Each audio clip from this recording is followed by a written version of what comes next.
권고를 듣지 않는 자의 모습입니다. 또 다른 말로 권고를 듣지 않을 때 우리의 삶에 어떤 일들이 나타나는가, 이런 주제로 살펴보려고 합니다. 오늘 본문은 우리가 15절부터 15절 16절을 딱 보니까 미련한 자는 이렇게 시작을 해요. 어렸을 때 꼭 할머니들이 뭔 욕을 할 때 이런 미련 곰탱이 같은 이런 욕들을 종종 했단 말이에요. 미련 곰탱이 같은. 오늘 성경에 보니까 미련한 자가 나와요. 근데 여러분, 결코 IQ가 모자라고 공부 못하고 그런 사람을 뜻하는 게 아닙니다. 뭔 바보를 뜻하는 게 아니에요. 오늘 본문의 미련한 사람은요, 오히려 정반대로 세상에서는 머리가 너무 뛰어나고 아주 똑똑한, 머리가 너무 잘 돌아가는 사람을 말하는 겁니다. 그러니까 저와 여러분들보다, 저보다도 훨씬 똑똑한 사람들이에요. 그런데 왜 성경은 이런 사람들을 미련하다고 하는가? 오늘 말씀의 제목처럼 15절에 보니까 권고를 듣지 않기 때문입니다. 다시 말하면 하나님의 말씀을 듣지 않고 자기 마음대로, 자기가 꿈꾸는 대로, 자기가 계획한 대로만 살려고 하는 사람들을 말하는 거예요. 근데 오늘 말씀은 분명히 얘기합니다. 권고를 듣지 않을 때, 권고를 듣느냐 듣지 않느냐의 차이가, 저는 이렇게 말합니다. 죽고 사는 문제의 차이예요. 우리의 영혼이 죽느냐 사느냐의 문제입니다. 주일날 이렇게 피곤하고 힘들지만 온종일 하나님 앞에 예배하는 이유는 들어야, 내 안에 인풋이 되어야 삶으로 아웃풋이 되는 거예요. 들어오는 게 없는데 어떻게 우리가 나가냔 말이에요. 말씀을 들어야 믿음도 생기고, 함께 공동체가 으쌰으쌰 해야, 기도도 혼자 할 때보다 여럿이 모여서 그냥 죄 한번 부르짖는 게 최고입니다. 여러분, 수련회도 가서 보면 우리 아이들이 지금까지 보지 못했던 모습으로 그곳에서 찬양할 거예요. 막 뛰고. 여러분들도 마음은 10대 20대 같아. 몸이 안 따라줘서 그렇지 다 뛰면서 찬양하고 싶으실 거야. 근데 가서 보면 젊은이들이 뛰는 모습만 봐도 막 흥이 나고. 제가 듣기 우리 창수가 노래를 참 잘 부른다고 그러는데 이렇게 실력 발휘할 자리가 없어가지고 기회를 한번 만들도록 하겠어요. 나중에 언제 한번 헌금 특성이라도 한번 해야 되지 않겠나. 제가 요즘 제 아내가 자꾸 저한테 뭐 불러달라고 하는 노래가 있어요. 뭘 자꾸 불러달래. 근데 제가 모르는 노래인데 자꾸 불러달래. 근데 젊은 날의 생각이 한 번씩 나는가 봐, 제 아내도. 그래서 제가 노래를 한번 따라 불러보려고 했더니 음이 엄청 높아가지고 안 될 것 같아. 한 2키만 낮추면 내가 부르겠다고. 어쨌든 여러분, 함께 모여 있으면, 함께 있으면 우리는 뭐든 할 수 있어요. 함께. 목사 혼자 나가서 외치는 것보다 사실은 옆에 딱 누가 같이 뭘 해주면 힘이 나요. 그러니까 여러분들도 거꾸로 생각해 보세요. 혼자 뭔가를 막 끙끙대고 있는데 제가 나타나가지고 딱 잡아주고 같이 이렇게 합시다 하면 금방 안 되던 것도 기분상 될 것 같은 막 느낌이 들지 않아요? 밥도 혼자 먹으면 깨작깨작할 거. 우리 자녀 셋만 갖다 놓으면 다 전투적으로 먹게 돼. 우리 애들 셋만 갖다 놓으면. 혼자 먹다가도 이러다가 다 뺏기겠네 하고. 옛날에 우리 지순국 집사 아들 연우가 혼자서 깨작깨작 먹다가 우리 아들 먹는 거 보고 도전을 했다가 밥만 1시간 먹었어. 점심시간 다 설거지하고 끝나는데 혼자 밥 하루 종일 막 같이 많이 떠와가지고.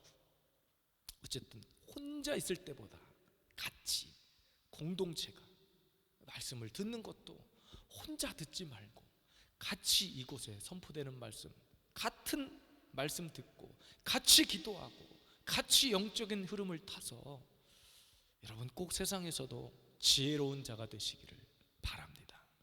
자, 그러면 오늘 권고를 듣지 않을 때 나타나는 증상입니다. 오늘은 4가지 중에 한 가지만 살펴볼게요. 좋으시죠? 한 가지.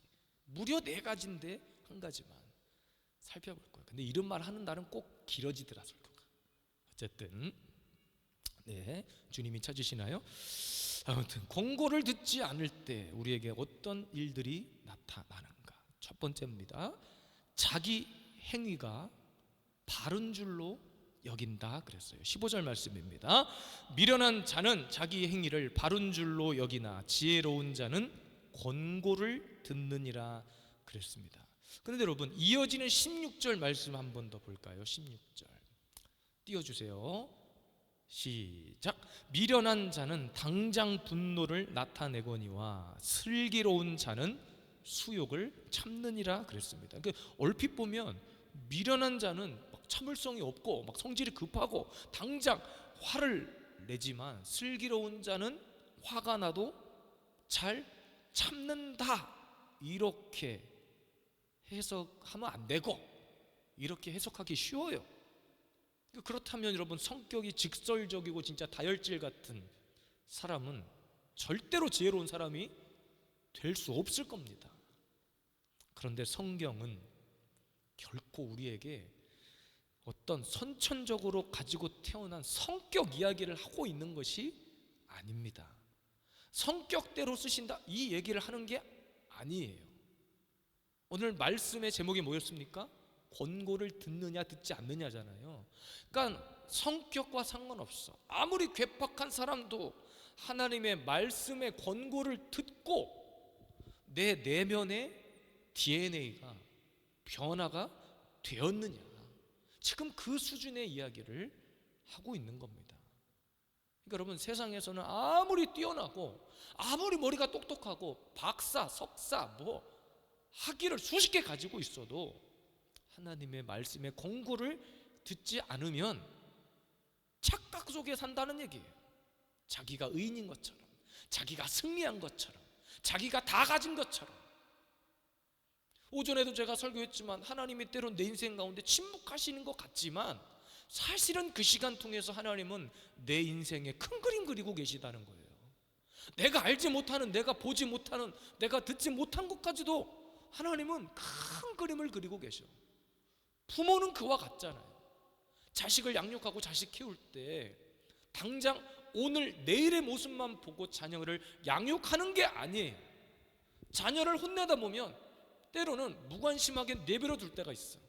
가장 많이 부모님들이 자녀들 어렸을 때 했던 게 뭐예요? 밥 안 먹고 땡깡 부릴 때 뭐 하셨어? 밥 안 줬잖아요. 지가 배고파가지고 기어 나올 때까지 기다린 거잖아요. 기다리고 네가 이기나 내가 이기나 보자, 네 고집이 꺾이나 내가 꺾이나 보자 하고 막 끝까지 욕심 부리고 배를 고라고 막 고파서 하루도 못 가. 사실은 하루도 못 가. 그런 날 일부러 밖에서 막 돼지 삼겹살을 막 구워, 막 치크치크치크 방에서 냄새 맡고, 야 너 잘못했다고 한마디만 하면 나와서 고기 먹을 수 있다, 막 꼬셔. 우리 아이들 어렸을 때 제 경험상 다 꼬랑지 내리고 삼겹살 냄새 앞에 다 무너지더라고. 자기 자하고 모시고 고집있고 모시고 삼겹살 앞에 다 무너졌어. 우리 애들은 고기 냄새 앞에 다 무너졌어. 근데 끝까지 꺾지 않는 사람들이 있어. 끝까지 말 듣지 않는 사람이 있어. 자기가 옳다고 여겨. 자기가 생각하는 것이 맞다는 거야. 자기가 말하는 게 다 옳다는 거야. 그러니까 말씀의 권고를 듣지 않는 사람은 자기 행위만을 옳다고 여기면서 삽니다. 저는 이런 사람 제일 불행하다고 생각해요. 사회생활을 하다 보면 여러분, 때로는 내가 뭔가를 주장해야 될 때도 있지만 사실 내 주장의 근거를 더 확실하게 하려면 상대방 이야기를 들을 줄 알아야 돼. 제가 대학원 다니면서 공부했던 과목 중에 하나가 교육심리학 공부를 한 적이 있어요. 대학원에서 신학교 가기 전에. 근데 거기서 상담의 첫 번째는 뭐냐? 듣는 거예요. 듣고 그것을 내 말로 소화시켜서 얘기를 하는 거예요. 상담가는 자기 말을 하는 사람이 아니라 1차적으로는 듣는 사람이어야 돼. 그러니까 여러분, 하나님은 있잖아요, 사실은 따지고 보면 정말 최고의 상담가 중에 상담가예요. 우리가 하는 이야기를 하나도 빠짐없이 다 듣고 기억하시는 분이에요. 우리 노래하잖아요. 나의 작은 신음에도 응답하시는 하나님은 우리의 작은 신음에도 응답하셔. 다 기억하셔. 그래서 내가 어린 시절 소원한 것 가지고 20년, 30년이 지난 뒤에 다시 그 말씀하셔. 너 그때 나에게 이렇게 서운했다. 너 나에게 이렇게 약속하지 않았냐. 그 제가 목사 된 거예요. 그래서 그때 했던 이야기가 떠나질 않아. 어느 순간 내 인생 가운데 자꾸 맴돌아. 중요한 것은 뭐예요? 하나님의 말씀에 권고를 듣지 않으면 이거조차도 무시해. 다 자기가 옳다고 여겨. 그래서 예수님 당시에 바리새인과 서기관들, 유대인들이 그랬어요. 그래서 예수님이 권고의 말, 하나님의 말씀 듣지 않는 그들을 향해서 무슨 욕을 하셨는지, 욕이야 욕. 마태복음 12장 33절. 독사의 자식들아, 이놈 새끼들아, 이놈 새끼들아, 독사의 새끼들아, 너희는 악하니 어떻게 선한 말을 할 수 있느냐. 이는 마음에 가득한 것을 입으로 말함이라. 나는 진실을 말한다고 하고 있는데 이미 그 속이 썩어 문드러졌어. 그래서 하는 모든 말이 다 그냥 악한 말이 튀어나오는 거예요. 또 가늠한 여인이 여인을 죽이겠다고 하는 달려드는 사람들 앞에서도 주님은 그랬어요. 너희 중에 죄 없는 자가 돌로 쳐라. 바울도 그랬습니다. 로마서 3장 10절에 기록된 바 의인은 없나니 하나도 없다. 그러니까 여러분, 사람을 향해서, 인간을 향해서 성경의 일관된 관점은 죄인이라는 거예요. 죄인. 그렇기 때문에 뭘 해라는 거예요? 들으라고. 누구의 말을? 하나님의 말씀을 들으라고. 권고의 말을 들으라고. 어른들이 하는 말, 시간 지나놓고 보면 아이들은 지금 못 깨달아. 근데 어른들이 하는 이야기를 하나하나 듣고 보면 다 그게 뼈가 되고 살이 되는 말이잖아요, 사실은. 근데 지금 당장 나에게 영향을 미치는 것이 아니다 보니까 아유, 엄마 생각 틀렸다고, 아버지가 틀렸다고. 근데 결국 그 자식이 어머니가 돼보고 아버지가 돼보면 아는 거예요. 그때는 들리지 않았던 말이 내가 부모가 되어보니까 들리기 시작해요. 우리가 예수님을 믿기 전, 믿은 후 다 마찬가지입니다. 우리가 죄인이었다는 사실을 잊으면 안 돼요, 한시도. 그래서 끊임없이 우리는 나를 향한 하나님의 권고의 메시지를 들어야 됩니다. 한 가지 차이가 있다면, 예수님을 믿기 전에는 우리가 죄를 향해 달려가는 죄인이었다면, 예수님을 믿은 이후부터는 죄로부터 도망치는 죄인이라는 거예요. 여전히 죄인인 것은 맞아요. 그러나 예수님을 믿기 전과 후가 다른 거예요. 우리의 인식의 변화가 찾아왔어. 말씀을 듣고 자꾸 내 안에 있는 DNA가 새롭게 변화되는 거예요. 변화돼. 우리나라만 해도 역사 가운데 많은 것들이 변했잖아요. 불과 반세기도 안 됐을 때 많은 것들이 변했어. 그러나 그때나 그렇게 세상이 변하긴 했어도 여러분, 변하지 않은 한 가지가 있다면 하나님의 말씀의 진리인 줄로 믿습니다. 그래서 우리는 끊임없이 들어야 돼. 믿음은 들음에서 나는 거예요. 듣지 않고 내가 자꾸 믿음 있다고 말하는 거, 물론 내 입술로 선포하는 건 너무나 중요하지만 그것보다 더 중요한 것은 먼저 들어야 돼. 그래서 자꾸 내 안에 속사람의 DNA를 갈아엎을 줄 알아야 돼. 이 관점이 깨져야 상대방의 이야기를 듣는 겁니다. 제가 대안학교 사역을 오래 했다고 제가 말씀드렸죠. 부목사 때부터, 서울 처음 전도사가 되고 사역할 때부터 그런 사역들을 많이 했어요. 부모들을 많이 만나봤어요. 근데 처음에 아이를 데리고 오는 부모가 그렇게 당당할 수 없어. 응? 물어봐요. 너 학교 성적이 어떻게 되니? 국어, 영어 점수 좀 말해볼래? 아이가 제가 한 60점 정도 되나? 막 이래. 근데 부모들은 뻥을 쳐. 야, 너 한 80점, 90점 되잖아. 그러니까 부모가 기억하는 것은 어쩌다가 한번 8, 90점 맞은 것 같아. 근데 평균치를 내보면 60점이야. 그러니까 그 아이가 말하는 게 맞아. 그러니까 여러분, 인정하지 않으니까 이미 부모들이 초반부터 거짓말하고 들어와. 근데 여러분, 병원에서 의사가 환자를 진단하고 처방을 내릴 때 정확한 진단과 처방을 내리기 위해서 뭘 하는 거예요? 계속 문진표를 작성하라고 그러고, 저도 최근에 이렇게 병원에 왔다 갔다 해보니까 툭하면 문진표 작성하라고, 툭하면 피 뽑고, 뭔 피를 그렇게 많이 뽑는지 모르겠어요. 툭하면 오줌 받아오라고 그러고, 소변 받아오라고 그러고, MRI 찍어오라고 그러고, CT 찍어오라고 그러고. 그래, 그 이유는 뭐예요?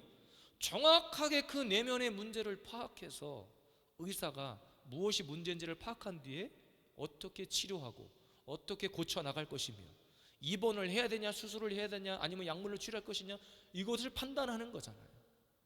그러니까 하나님께서 우리에게 주시는 말씀은 그와 같은 거예요. 근데 성도들이, 죄인된 우리가 그것을 인정하지 않아. 그래서 하나님이 하다가 안 되니까 이스라엘 백성들을 때리시는 거예요. 때려서라도 고치려고. 정확하게 진단을 하고 처방전을 내려주시는 것이 하나님 말씀이에요. 나보다, 내 생각보다 나를 더 잘 아시는 분이 내리는 처방전이, 그거보다 더 정확한 처방전이 또 있을까요? 근데 이것을 받지 않는 사람은 다 자기가 옳다고 여겨. 자기 행위만을 신뢰해. 누구의 말도 듣지 않아. 제가 이 세상에서 가장 무서운 사람이 누구라고 그랬습니까? 평생 책 한 권 읽은 사람. 평생 책 한 권 읽은 사람은 말 안 들어요. 자기가 읽은 그 책 한 권이 진리야. 근데 여러분, 다른 건 모르겠지만 제가 하나는 인정해 드릴게요. 성경 책 읽고 하나님 말씀 읽고 얘기하는 것은 제가 잘 인정해 드릴게요. 말씀을 듣고 세상이 말하는 것들을 내가 듣지 않겠다, 내가 그건 인정해 줄게요. 근데 그것이 아니라, 말씀이 아닌 엉뚱한 책 하나 읽어놓고서 그 책 한 권으로 모든 것을 다 대적하려고 하는 사람은 정말 위험한 사람이에요. 그 책을, A라는 책을 읽었으면 그거와 조금 다른 B도 읽어볼 줄 알고, C도 보고 서로 그것을 무엇이 옳은지를 생각해 볼 줄도 알아야지. 하나님의 말씀은요, 우리의 영적 DNA를 갈아엎게 하는 말씀이에요. 이것이 최고의 MRI고 최고의 엑스레이고 최고의 CT고 이 세상 그 무엇과도 바꿀 수 없는 최고의 명약임을 기억하십시오. 그리고 끊임없이 들으려고 하십시오. 목사의 말도 듣고, 기도하는 자의 말도 듣고, 무엇보다 기록된 하나님의 말씀 듣고, 읽고, 들은 대로 오늘도 우리의 속사람을 갈아엎고 끝까지 하나님의 권고의 말씀 듣고, 여러분, 세상에서 방황하고 넘어지지 말고 말씀대로 오늘도 우리 몸부림치며 우리 한 주간 이 세상을 살아갈 수 있게 되기를 주님의 이름으로 축복합니다. 할렐루야. 하나님이 우리를 얼마나 사랑하시는지 우리